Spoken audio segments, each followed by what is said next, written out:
Welcome everyone, hope you're having a very wonderful day. Today we're going to be covering the lion for the savannah. To begin our guide, let's cover the drinking time for these fellas as they drink between 12 to 15.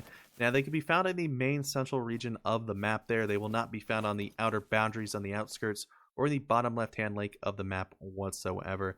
These guys are pretty fairly simple to hunt. So let's talk about how to hunt them. So you're going to mostly want to be shooting your 6s and ups to get your level 9 to respawn. So it should take between 20 to 50 kills. That's how much it took me to get my 3 level 9 lions pretty much to come into existence. They're pretty fun to hunt. I recommend hunting them at close range because it can be kind of terrifying because they will charge at you, they will roar at you, and it kind of gets your heart pumping. The closest I've been to one of these lions is about 17 yards, which you guys should go check that out. That was a very fun hunt there and also very terrifying. My heart was literally pumping, but these lions are pretty fun. I was about to say tigers, dude. These lions are very fun to hunt. So I highly recommend coming to the Savannah map and hunting them. So let's move on to our weapon recommendation section. So I'll see you guys over there in just a second. Alrighty, folks, so here we are at our weapon recommendation section. Now, these are the weapons I use for classes 7 through 9. These lions aren't class 9.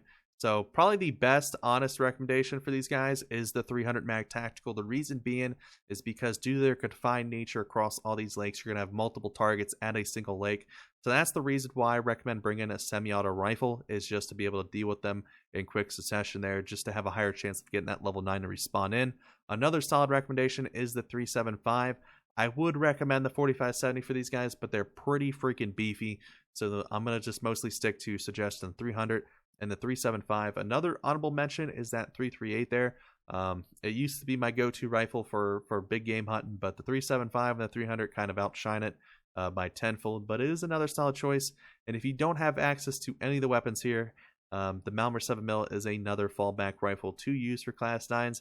It will take a little bit for these guys to drop, but it is another decent choice if you don't have any of these other higher powered rifles. So I think that pretty much does it for our weapon recommendation section. So we're going to head on over to the animal profile. So I'll see you guys there in just a second.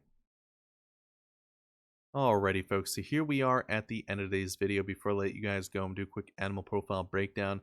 So starting in the top left hand corner, we have our class difficulty, max weight in kilograms and in pounds. We have our silver, gold, and diamond threshold. And then moving on down below, we have our fur types covering common, uncommon, and rare. Moving on the right hand side, we have all of our time zones nice and organized for you. And then moving further right, we have our fully expanded map there with all of our hotspots marked in red and all of our other locations marked in yellow. Now let's quickly do a breakdown of this map here. Now I do want to point out the left and right hand side hotspots there are guaranteed hotspots. They'll always have a large amount of lines there. So I highly recommend Teton and Tripod in those locations up. The central one there that I have marked in between those two are kind of iffy. They could be different for you guys, but I've been getting very consistent male respawns there. So I do have that marked down there for that reason. Like I said, could be completely different for you guys. Some of these locations could be very much mixed up. That's why I just generally covered all the other locations in yellow. Even that larger central lake there in the middle where I have my tent and tripod set up there. That's pretty much it for our lion guide today, folks. If this guide did help you, please drop a like and sub. It really helps out the channel. I do release multiple videos a week and stream often. Anyways, folks, I hope you guys have a very wonderful day. Happy hunting, good luck, and I will see you guys in the next one.